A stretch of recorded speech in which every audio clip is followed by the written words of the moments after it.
In my last video, I talked about the catastrophic rise in suicide rates and depression rates among millennials and Gen Zs. 51% rise in 15 years in suicide rates, and a 46% rise in depression rates in the same period, 15 years. In a very good study done by the American Psychiatric Association in 2004 by Dr. Kanita Dervik and many other colleagues, they compared non-religiously affiliated people with religiously affiliated people, taking out all of the various other factors that could be involved from education to economic level. They discovered that non-religiously affiliated people had significantly higher rates of depression, impulsivity, aggressivity, substance abuse, familial tensions, suicidal ideation, and suicides.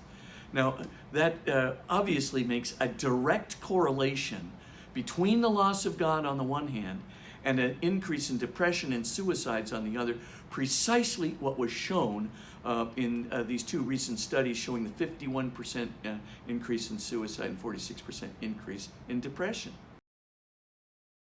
There's another reason that the depression rates and suicide rates are going up, and that's what we might call ego-comparative happiness.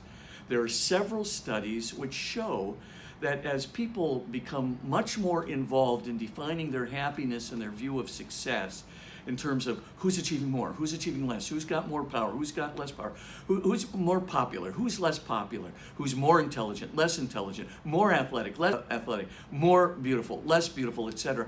As they get into this, what we'll call ego-comparative identity, living to be better than others, they also have a significant increase in depression and suicides.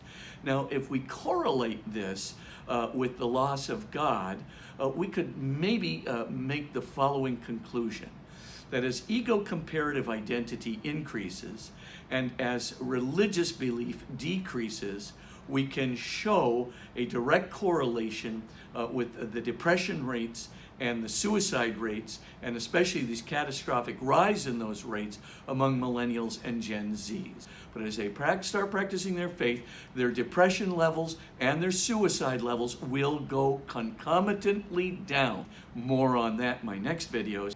Thank you for joining me.